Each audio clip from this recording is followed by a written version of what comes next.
What's going on, gang? Coach Joe here to talk to you a little bit about Performa Sleep. Guys, Performa Sleep has worked with industry experts to develop the ideal mattress for athletes and active people looking to improve their performance through better sleep. Guys, Performa Sleep is proud to say that every single Performa Sleep mattress is made in the USA and ships quickly from their warehouse to your door, and hopefully gets in your bedroom pretty quick. Guys, I sleep on a Performa Sleep mattress. I absolutely love it. It's the only mattress on the market with copper cool technology, and I can say right now, as a guy who sleeps hot, who sleeps with the sweats, I don't anymore in my Performa Sleep mattress. Check it out. Folks like myself, like Dr. Danny, Lauren Fisher, Emily Bridgers, Scott Panchek are on the Performa Sleep mattress, and I have nothing but great things to say about it. So head over to performasleep.com and click their big red Buy Now button and enjoy.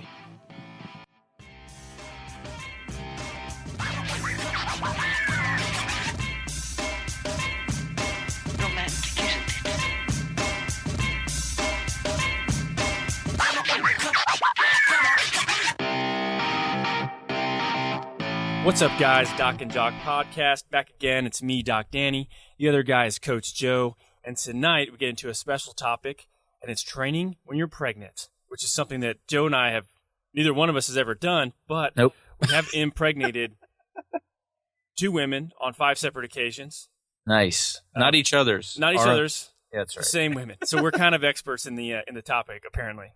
And I was really good at it. I know my middle one, at least, we weren't even trying. In fact, we were not to. Our second one, we were actively trying to not have a kid. Not to gross our audience out, but how were you Me too. How were you actively trying not to? Were you staining? She was just on. Does that work? I don't think that works. Obviously, it doesn't. She was she was like tapering off of birth control, and they said, it takes X amount of time for it to come out of the system, for it to actually like not be active, and apparently that doesn't work. So yeah. I've heard it could be months before it's like completely out of the system, and that's what we had read, and it was totally wrong. Totally way off. Awesome. Totally way off. It was like as soon as she stopped taking the same amount, she was pregnant. Yeah, we were going on the rule that if you're still kind of nursing, it's hard to get pregnant, and we were also trying to how was I don't know how to say this right. We were I don't know what to say. I wasn't. Go ahead and say it. I wasn't depositing my manhood, I guess. Yeah, you did the old-fashioned way. Yeah, that's right. So I don't know how to say that, not to gross anybody out, but I think you call that the pull-out factor. Rhythm method, whatever. That's a medical term, right? I'm sure she'll blush, and I'm sure she'll come to me and say, "If you want me to tell my friends to listen to this show, stop talking about me." Yeah. Okay. My wife loves this show. She and in fact, like. As she listens to this one, she's going to be laughing out loud, and I hope that she's driving or she's somewhere in public listening to this, so that it's really funny. Like my sister listens to this show, which is really going to gross her out, I think, now that she's listening to this.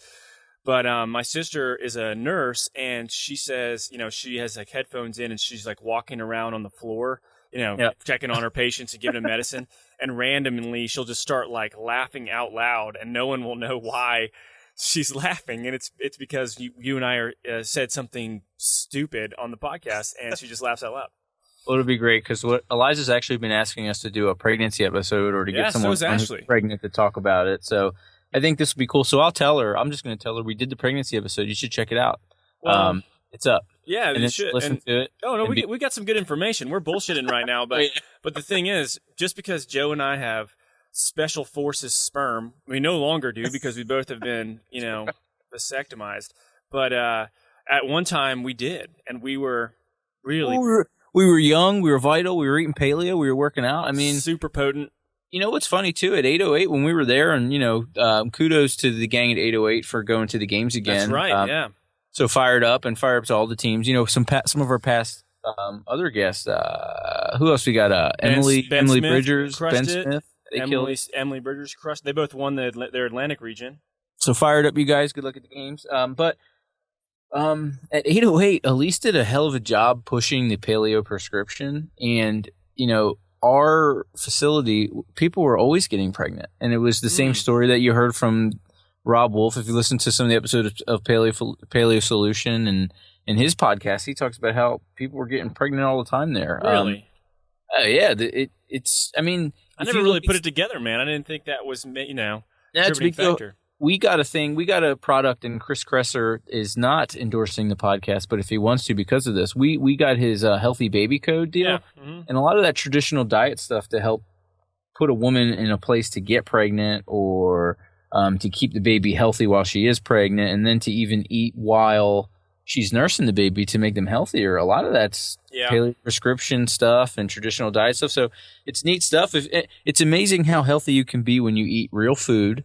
You're active and you sleep a little bit, right? So you're saying, all right, so if someone's listening to this and they've been, frustratingly trying to have a baby and they clean their diet up, if this happens and you get pregnant, you need to name if it's a boy, you need to either name it Daniel or Joseph. Or Doc or Jock. But or Doc or Jock. No, but yeah, I would tell anyone who's been anyone who's had issues and they're doing like the in vitro thing or they're going crazy and they just can't make it work. I mean, look up the Chris Kresser Healthy Baby Code. He's probably amended it by now. It was a really good resource for me and my wife. We pass it along to people, and we've had 3 healthy babies, all natural childbirths, all no drugs. She's nursed them all, and to this day, they're happy as hell. We don't get sick very often. Immune systems are happy. She's nursed them all. So the Chris Kresser's Healthy Baby Code was a huge resource for us, and I picked it up through listening to Rob Wolf's original podcast. So now, is that the reason why you used to give your kids organ meat on a regular basis? Yeah, and their first food was egg yolks, and I would freeze good liver, and I would get a microplane and shave the liver into the egg yolks. Dad of the year. Yeah, that's what they would eat. All the kids grew up eating liver. The first food, for example, where the Healthy Baby Code differs is one of the places is first food for kiddos. The kids were on breast milk for the first year, but the first food after that was egg yolks and liver. And the thought there is everyone thinks it's easy carbs kids can digest, but what's breast milk? It's protein and fat. Well, what should kids probably their first food be? It was protein and fat. So our kids were on cod liver oil and liver and egg yolks. And then from there we've never bought a jar of baby food, and we've only used formula in emergency situations when we were traveling on planes. That it was crazy, and my kids are happy for it. They digest. We got those organic pouches when we would travel. They were that's right. It was like vegetables and fruit, and those things are good as hell, man. You could hit those during a hike, and it was great. They were all organic. They were good. Well, I'm an idea man. A little bit. So one of my ideas when I was doing this was I used to call Mason's food badass mush. And I was going to... Oh, yeah, I remember that. You said you were going to sell it at farmers markets. Yeah, I was going to come up with a baby food line called BAM, badass mush. And I was going to do like beets and salmon together and be like Spartan juice. But, like all good things, like all the other farts in the wind. Nothing happens. So you guys listen, in badass mush, get out there, make it happen. But yeah, it was going to be a baby food line that would also serve as like a post-workout meal for active folks who didn't feel like eating heavy meals. But just don't make those damn kidney and egg muffins that you made for us. Those were delicious. Those are delicious. Dude, they tasted incredibly bad. If you come to my house and I give you a quiche, be afraid. You don't know. Probably's got some kidneys in it. It's so bad. Well, sweet deal. But cool, man. Let's get into this review. So let's read the review. What I think would be cool, Danny, it's neat that we saw this review, and we love getting reviews from our listeners, guys. So, just like this reviewer, Tito Slack, who left this review on May 22nd, gang, if you want a question to be featured on the show, shoot us a review in the form of shoot us a question in the form of an iTunes review. And like this one here, it's a really interesting topic. It's something our wives have been talking to. You never know. And then it just so happened that Danny had one of his minions do a blog post about it. So, that's right. With really good info. So let me read the review. Okay. I'll give my kind of 3 general guidelines for training Pregos. And then from there, we'll see how far off I was and what Jackie, is that her name, Jackie? That's right. Dr. Jackie Varnum. We'll see what Jackie, has to say about what I was doing. And then maybe we even get Jackie or one of these Pregos on. So fire up. So this review is left by Tito Slack. I love the names, by the way. I don't even know what that means. I don't know. It reminds me of Tito Ortiz. Remember the MMA guy back in the day? He was like fighting Ken Shamrock. That's right. So Yeah. this is Tito Slack, May 22nd. And she goes, love listening to Doc and Jock. We love recording it. These guys offer great insight in a world which is searching for answers. Thanks for helping the world be awesome. Quick question. Any recommendations for mobility exercises for pregnant women? What types of things can be done on the regular to assist in body growth, aches, pains, and overall uncomfortableness? Thanks, guys. Well, cool. So we're going to go more beyond just mobility exercises. We're going to talk about training pregnant women and what pregnant women need to do to exercise. You know, it's my thought that you don't need to stop training. I think that's really a bad idea. Even when me and Eliza were going through pregnancies, we came across a Bradley birthing method. And one of the initial points they made was, you know, this is going to be like the biggest thing you're ever going to do in your life. You're making a fucking person, right? So yeah, you're pushing it out of your body. You need to train up for it. This is like a marathon. So I think it's really smart to keep training. So there's some things that are going on in my knowledge of it. I have 3 guidelines. So, you know, you have some hormonal changes. Relaxin is setting in. That's kind of a hormone that's going to help you be limber, ladies. So with that in mind, I always would back off of Olympic lifting, especially if I saw the baby bump or someone told me they were pregnant. That was a sign to me to back off of some really dynamic exercises, especially loaded ones, just because we knew some things were changing with that relaxin setting in. And then the other one, a basic guideline in terms of exertion that I would get would be just to monitor heart rate. So I really wouldn't like for ladies to, you know, overheat. And I actually equated this with, you know, cooking. I don't want to say cooking or boiling the baby, but, you know, for me, getting that heart rate up just meant that, like, hey, we don't want this person overexerting themselves for lots of reasons. There's a human in them, so watch out. And I would take that more to another level the more pregnant they got. Plus, I wouldn't want to move them fast because you really want to avoid these women falling down. You know, falling down under pregnancy is a no-no. And then the last one, man, when you're pregnant, you should be doing everything to help you out in 9 months. So for me, it wasn't the time to focus on learning new things for a lot of reasons. Their bodies are changing, things are going on. You know, I know a lot of women are self-conscious when they're pregnant about their body changing. So me, I didn't want to teach them anything new because I didn't want them to feel bad about themselves. And also, you know, it's not the time to try to set PRs in my mind. It was the time to work with what you got, make it a little bit better, and just to be comfortable with who you are in the process. So that's how I would kind of handle pregnant women when I was dealing with them in training, or even now. Recently in South Carolina, we had a good one that we worked with for a while. So, Danny, I went off on a little thing there. I know we have a bit of an expert. She is a woman, and she wrote this article for you recently. I love the title of it. Can you give us the title, and then let's go back and forth on it and see how far off I was on my regular prescription. Sure. It's baby bumps and barbells. I like that. Where can you find it? Yeah, go to athletespotential.com/blog. It's the last one that came out on May 11th. But Jackie's been writing some really cool content for us. She's really into you know, women's health stuff, pelvic floor, strength, you know, stress incontinence issues, which is a huge problem in its own right. But with pregnancy, you know, we get this a lot, and I've actually seen quite a few pregnant women for you know, injuries, or not injuries, but like pain, you know, going through the pregnancy stages, typically later on in the 3rd trimester. And so yeah, she wrote a really good blog post, and you know, I'll kind of, you know, I'll hit some points on this, and you can go read it all if you want to get a better idea of like some of the recommendations that she has. But you know, the questions in particular asks about mobility, right? And there's really kind of 4 systems that I think that you can break this down into that you have to account for. Number 1 being the nervous system, which really overrides everything. It's the most important of systems when we look at how we can affect mobility, because it affects mobility, strength, it affects everything. So, you know, the nervous system we have to take into account, which means, you know, we have to have stabilization centrally as good as we can. Now, if we lack stabilization centrally at the torso, then we're going to have downstream issues, both loss in strength and range of motion. Now, you can't really help but lose normal spinal position when you have a baby, because your lower back starts to become much more lordotic or sway back. Think of it that way. And it's accounting for the shift in your center of mass forward, because you're carrying this weight on the front of your body, right? So, from a mobility standpoint, we see nervous system. You're not going to be as strong because of that, not to mention some of the other factors that are going on.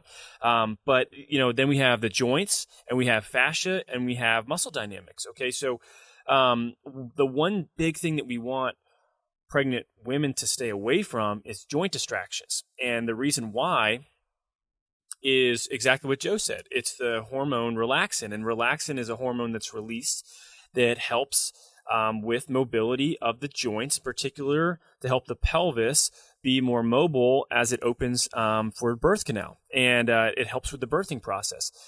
And anybody that's listening to this that has been pregnant, you'll notice, that you'll be like, holy crap, that's why my hips felt like they were all like out of whack, right? And they tend to have a lot of one-sided lower back pain. They'll have a ton of issues with sleeping because positionally they can only sleep in certain positions comfortably without compromising the blood supply to the baby. So it's tough. And when we look at mobility, your best bet really is fascial and muscle dynamics things, which fascial things would be like pressure-based techniques, and muscle dynamics would be kind of traditional static holds. So those are probably your best bets in terms of mobility. But it looks like I'm kind of looking at some actual stretching motions that Jackie recommends, and it's cool. So it says like stuff like in the beginning, child's pose is a good one. Yep. But you need to get into that differently, obviously, as your baby bump grows. Some other ones are like you'd think, like a seated hamstring stretch.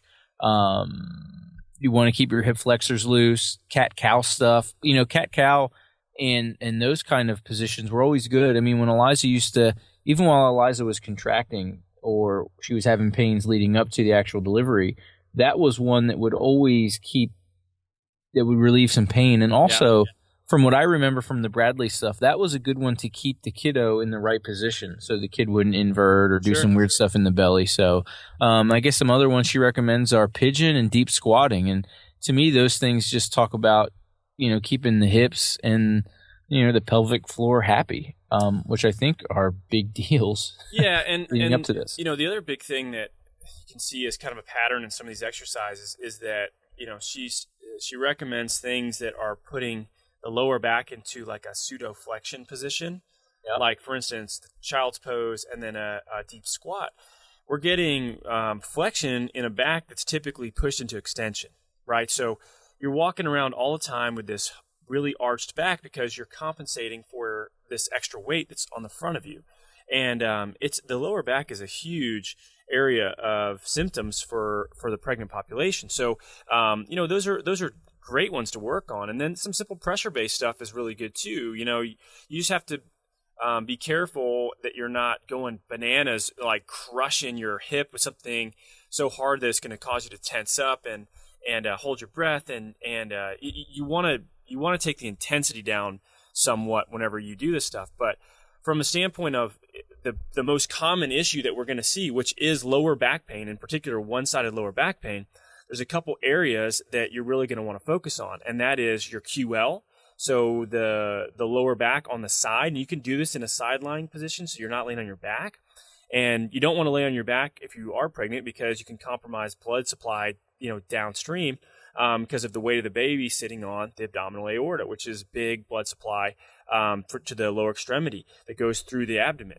So, you can't really be on your back, can't really be on your stomach. So that sucks for them because they can really only be on their side, right? So being on your side and getting some pressure down through that muscle, the lateral hip, so the glute medius, glute minimus, outside of the hip, the bottom of the feet, which you kind of got to be careful with this and not be too aggressive because there's pressure points in the feet that can supposedly, induce pregnancy.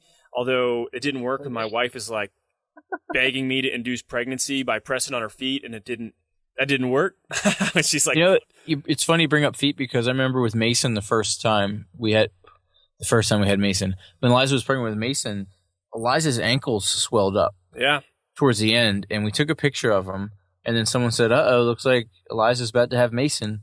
And no shit, the next day she went into labor. I remember that. Yeah. Yes. So so watch the feet. The feet are interesting. So yeah, they are, and I mean a lot of pedicure places won't take or won't allow women to have like a foot massage because they don't want the liability of that. And I don't know, in my experience, that didn't really change too much. So, from a mobility standpoint, your best bet is really, working on some pressure-based techniques and some of these kind of static holds. But I really like the deep squat. And in some cases, like Ashley, she had our son Jack in a full-on squat. She squatted for like an hour and pushed, and the midwife squatted behind her. And it was the craziest thing. I have PTSD from our first delivery because it was the most. We might as well have been on a rock in the middle of the woods, because it was like Game of Thrones style baby. No pain medicine, full on squat, and have the baby. It was absolutely crazy. It's the craziest thing I've ever seen. Yeah, well, when a live person comes out of another live person, you can talk about it, and you see it on sitcoms, and you see it in crazy movies like 9 Months or whatever. But so you're actually part of it. I don't think you're not prepared for it. It's crazy. Well, what about? I don't know if no one warned me not to get too like in depth about what happens in these situations, but no one warned me about the afterbirth, about the. Oh yeah, placenta. I thought Eliza died. I didn't know what happened. Yeah, I thought that was wild. I was like, what the hell is that? What the heck just came out of Ashley? Yeah. The placenta, that really caught me off guard. I had no idea that was going to happen. Well, didn't you guys have it made into pills or something? Yeah. Yeah, we're going to sound like real weirdos. Some now, hippie in the North Shore hooked you up? Yeah, so we have a doula. Okay, yeah, we have to say this now. Okay, we had a doula. Her name was Piper Lovemore. This is a real person. Piper Lovemore is a real name. And she met us at the hospital. She took Ashley's placenta. She dehydrated it. She encapsulated it in pills, and Ashley took it as post delivery. I guess whatever supplements, and supposedly it's supposed to help a lot with hemorrhaging and postpartum hormones. And she swears by it. Look this up. It sounds crazy. And the guy that told me this was a military guy, and I was talking to him about his wife's birth because she had also done a natural birth, and he goes, "This is going to sound weird, and don't think of me like I'm some kind of weird hippie, but my wife dehydrated and encapsulated her placenta and took it in pill form." And I was like, no fucking way. There's no way that's a real thing. But this lady literally dehydrates it and individually encapsulated like 100 pills. Nice. Now, did she do it with the other two? She did it with the second one. She did it. You only have two. Yeah. She did it with both, man. Yeah. You could have. I never took one. I just never thought that wasn't a good idea or something I wanted to do. But I'm telling you, Ashley swears by this stuff. She, so whatever. A lot of weird stuff with the placenta, man. though. Some people cut a little piece off and put it in their mouth. Yeah, some people plant it in like around a tree or something, or make know. I don't know, Italian gravy with it. I don't know. Whatever. I have no idea. But anyway. Thank you so much, gang, for tuning into today's episode of the Doc and Jock podcast. We hope you're enjoying the topic of the day or the interview. If you are, please head on over to iTunes and review it and let us know so we can either talk about that topic again or bring that guest back on. Also, guys, while you're at it, post a question, and then Dr. Danny and I can tackle that question on a Friday short. The topic could be mobility, weightlifting, motivation, anything in between. Dr. Danny and I will tackle that. It's a great service to us, a great service to you. You get some knowledge, we get a bump in the standings, and we really appreciate that. Also, guys, we'd appreciate your support on all the social media outlets. Check out @Doc and Jock on Instagram and @Doc and Jock on the Twitter feed. Also, guys, like, share the Facebook page, and visit www.docandjock.com. You'll notice, guys, we're in the middle of a rebrand. We've changed the badge, we've changed the logo. We are overhauling the website, and we'd love to know your thoughts on that. Thank you, guys, for tuning into the Doc and Jock podcast. And remember, if you have a body, you are an athlete. Well, let's get off the placenta topic and let's get to strength training, because so Joe kind of touched on this, right? So, well, yeah, I love so she talks about exerting yourself on this, and she talks about my question about this Borg chart of perceived exertion. So I guess more than what I went on in terms of heart rate or asking them to monitor that is perceived exertion, and she talks about this Borg scale, which gives you numbers. It's pretty popular from moderate exercise ranging from 11 to 12 and then upward and so on. So if you want to check this Borg scale out, again, it's on the article, athletespotential.com. And again, I love the name Baby Bumps and Barbells. Yeah. Which, by the way, my original blog was Barbells and Babies. I remember. That's true. No, and the Borg scale is it's been validated really well to match up with heart rate. So it goes from 7 to 20. And 7 is considered very, very light. 20 is considered very, very hard. And why not 1? I don't. That's one. So it starts at 7 because 70 beats per minute is supposed to match up with 7 on the Borg scale, and 200 is supposed to match up with 20 on the Borg scale. So if let's say you're at a 15, then that's supposed to correlate with about 150 beats per minute. So anyway, it's perceived exertion, right? So very, very light being a 7, and 11 is fairly light. A 13 is somewhat hard. A 15 is hard. A 17 is very hard. 19 is very, very hard. And this is where we're getting at max effort kind of stuff. So, so you can use a rate of perceived exertion. And I think your best bet really is it's not a time to try something new. It's a time that if you've been training, I know Eliza did this as well. And Ashley trained in modified CrossFit exercises for the entire duration of both pregnancies. In fact, she did a CrossFit workout, a scaled version, obviously, on the day that she gave birth twice. So it's not like you can't train through this stuff.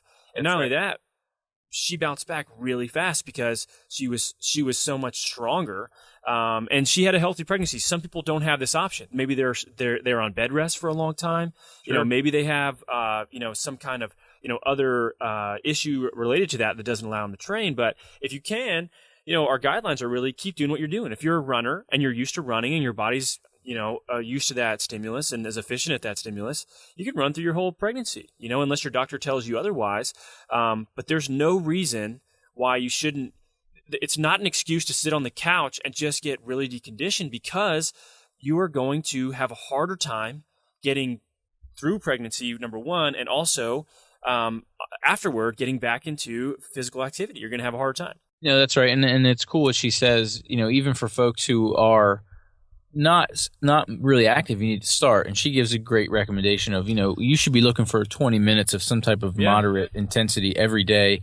And for folks who are looking for something more intense, 3 to 5 days of vigorous activity for 20 to 60 minutes. And again, that should probably correlate to what you're already doing. And I also love the recommendation about, safe range of motion. So we can all probably look at something with a barbell, and you're not going to do a max dead when you're toting a baby in your gut. But we also can think about something like stretching. When you're stretching, pushing a little extra further should probably be avoided. So, I think the general guideline here is avoid extremes. Don't lay on your back for a month and do nothing. And also, if you haven't run a marathon, don't pick to do it while you're pregnant. Right. And again, if you haven't snatched, it's not going to be the time to get your body weight snatched while you're pregnant. The big one here is, I like it. I like it a lot. I think it's really smart. Now that I know that this thing is 70 means 70 beats per minute, it makes a ton of sense. I would check this chart out. It's really cool. Yeah. And she also gives some other really simple guidelines that make a ton of sense. Things like, they're listed here. Just generally, guys, be smart. Do not exercise to exertion. Again, going back on this, it's not the time to PR stuff. So again, avoid extremes seems to be the general guideline. But what I do think that you need to do, and I like the recommendation to large muscle groups, so big monostructural movements. If you like to run and need to take it to walking, or things like lunging, cycling, rowing, I guess you can be dancing. So some of you stripper types. So maybe I wonder if that goes for our pole dancing ladies. If you gotta come off the job, I wonder if those ladies can continue to dance. Yeah, I think they could probably continue to make a living. Yeah, there you go. Yeah, but and when it comes to pregnancy as well, you have to think back in the whatever days before we had all this kind of modern technology and all that. I mean, women had babies and they were still out in the field doing stuff, or they were physical and they were doing manually demanding things. And it's not that they're just sitting around. They don't have the luxury of doing that, right? So women are strong as hell. They're way tougher than you and I are, and don't sell yourself short. If you're listening to this, like, you can totally do a lot more than you think, unless like I said, and there's things that are outside of your control. Like my sister-in-law, and she ended up having to be on bed rest for, it was a long time. It was like 3 months maybe, leading up into their pregnancy. And she's a really active person, and she had to she couldn't be up more than 2 hours a day on her feet. And that just crushed her. She just had a very hard time with that and being that sedentary. So, in some cases you can't help it for other medical reasons, but for the most part, if you're having a healthy pregnancy, continue to do the things that you've been doing and just see how your body feels, because you'll go through phases of where you're going to feel really good and feel bad. And maybe you have, a bad morning or something like that. And you don't want to train that day, but the next day you're feeling better and you can go and you can get a little bit of exercise in, a little bit of work in. And it just, in my experience, and this, like I said, I've never carried a baby, but I've seen my wife do it twice, and I've seen how quickly she bounces back and how quickly she's returned to a high level of function. And it has a lot to do with her really, maintaining strength and some amount of metabolic conditioning for the duration of her pregnancy. So I think as long as it's healthy, you can be very active within these parameters.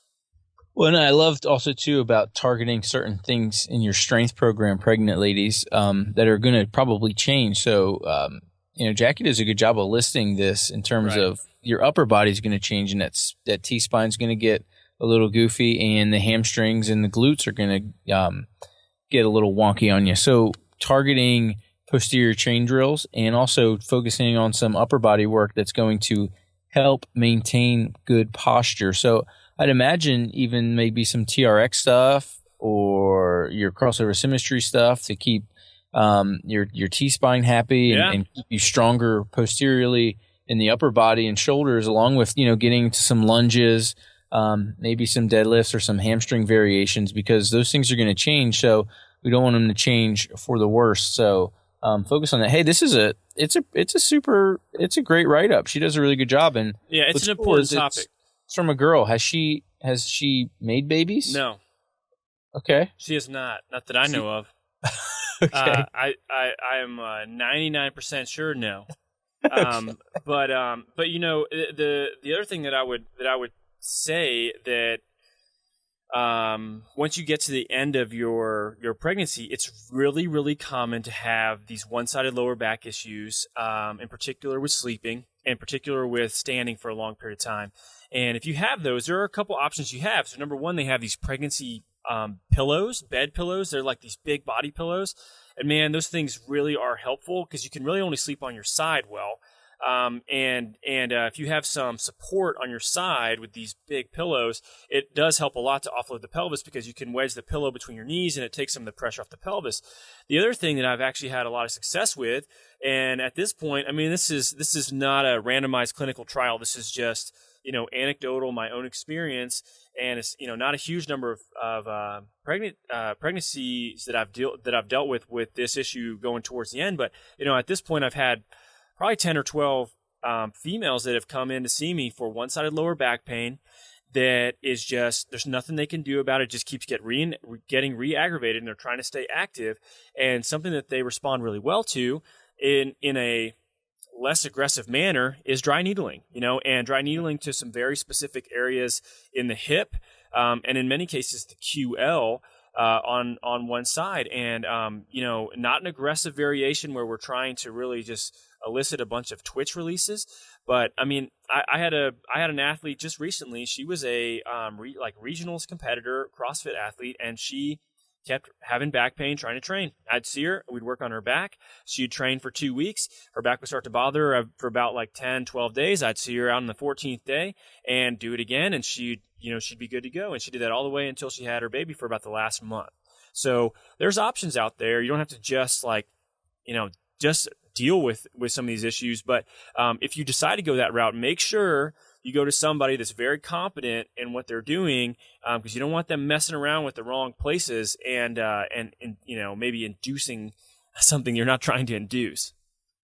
Yeah, I mean, I think in everything, it's just like when we encounter an athlete who comes to you with a particular goal in training, and then they say to you, well, then I want to do this, and then I want to do that, and then they get off their program. Well, I think pregos need to just keep in mind what the end goal is, right? It's to have a healthy baby in 9 months. So anything that kind of gets in the way of that in terms of training, learning new skills or whatnot, it's not worth doing. In general, err on the side of caution, right?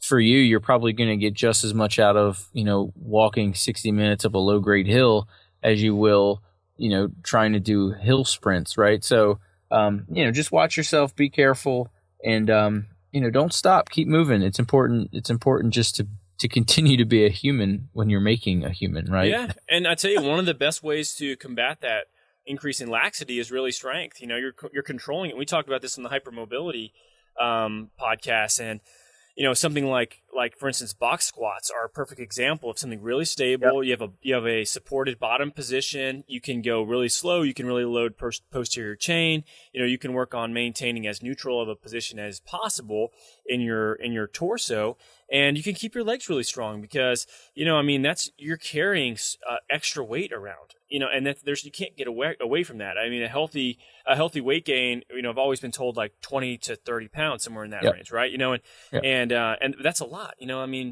the Army, we'd wear body armor, and that shit would be like 20 to 30 pounds, and it was heavy after a while. That's right. It sucks. That's exactly right. You get winded more easily. You're carrying this extra weight, so you're carrying it, for a long time, and as much as Joe and I wish that we could have carried some of the load for Ashley and Eliza, we couldn't, and we did not. Yeah, and we probably wouldn't have, because if it was up to us to have babies, we'd not do it. In fact, I was a bit of a douche to Eliza when she was pregnant. She was not. That's hard to believe. She was just getting into the paleo thing, and I was kind of into it big time. And there's a funny story about Fiber One bars. We went to the Costco and bought a box of Fiber One bars. And I thought she was eating too many of them. So I was just like, look, that's my baby too. I don't like what's in these. So I told her, I was like, the Fiber One fairy comes once a day. You get one Fiber One bar a day. And I used to leave it on the counter. You shouldn't eat more than that. I mean, those things. That's exactly right. They're not granola bars, man. I've eaten we used to get those in San Antonio, and they just taste good. So eat like 3 of them in a day, and then next thing you know, you're like running to the toilet. But I remember, I have a funny story about you with Eliza in Hawaii, and we were at Rob Hawley's house, and I remember we had brought a chocolate haupia pie. So it's a coconut chocolate pie in this delicious, super famous place in the North Shore that's Ted's Bakery. And I remember that Eliza asked you to get her a piece of pie, and you said no, that she needed to get up and do it herself because she hadn't moved enough. And she looked... That's not true, is it? That is dead on. When Ashley hears this, she's going to laugh because she remembers it too. And I remember she looked so mad. She was pissed. My wife or Ashley? Or are they both No, they were both mad. And I was laughing. I was like, poor Joe, terrible decision on this one. As you proceeded to eat the filling of the pie, but leave the shell because it had gluten in it. Yeah. It's funny about that. When our first trip to Alan Wong's, I was on such a paleo kick that I told them I was a celiac when I made the reservation. Yeah. And they were freaking out in the restaurant the whole time. They wouldn't bring me anything with gluten. Right. And it was that was a mistake, because the second time we went back there, I didn't play that card and I enjoyed myself thoroughly. So again, that place is amazing. Y'all can live your life. And even if you're pregnant, you can eat your Fiber One bar, I guess, if you want, but it's not recommended. And you don't need to take bullshit advice from your husband either. But you can still move around, you can still be active, you can still get stronger, and you're still a human. You know what I mean? So act like it. Yeah, no, it's Fire, true. Guys. No, it's a great question. This is something that we debated about trying to get Ashley and Eliza on here for this, and Ashley has denied me multiple times to I don't think she's interested in jumping on the podcast. Eliza, I'm not sure, she's probably not interested either, but no, maybe one of these days we'll see if we can coax them on to talk about something else. But I hope this, you get some good information from this. it's definitely one of those things, like always, err on the side of caution. Don't go to your doctor and be like, well, Doc and Jock podcast said I can do this, this, and this. And, listen to your physician, number one, or your midwife or whatever it might be. And they definitely know specifics of your individual pregnancy and what's going on. Not everybody's going to be exactly the same. So follow their advice. But, if you're already training and you're in good shape and you want to continue that to some degree, you totally should. It'll help you so much during your pregnancy and afterward as well. So don't be afraid to continue to train. Don't be afraid to do a little bit of mobility work to stay away from the joint distractions. And other than that, it's just be healthy and enjoy the little baby afterward, man. It's the best thing that Ashley and I have ever done is have kids. I mean that, because sometimes you want to slap them around because they annoy the hell out of you and they're crying and yelling about somebody getting more macaroni and cheese than the other one or some stupid thing like that. But 99% of the time, they're awesome and they change your life. So I wouldn't say 99%.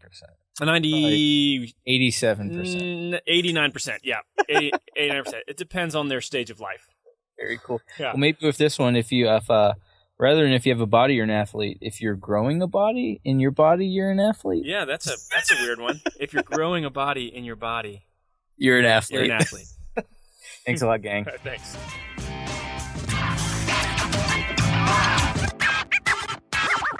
What's up, guys? Doc Danny here with the Doc and Jock podcast, and I want to take a couple seconds to talk to you about one of our sponsors, and that is Mobility WOD.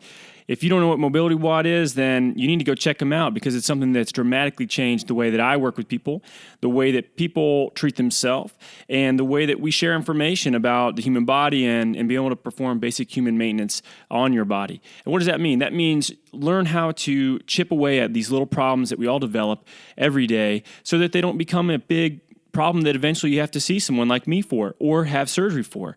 And this is what Mobility WOD does, and I think it's the coolest part about it. If you go to mobilitywod.com, the cool thing is they've got case studies, they've got daily programming of mobility work that you can do, and there's some awesome webinars in there if you want to learn more in-depth information on the shoulder, the lower back, the knee, the foot and ankle. There's just so much content there that's so helpful. It's crazy to think that it's less than $8 a month. So guys, check it out, mobilitywod.com. You will not regret it.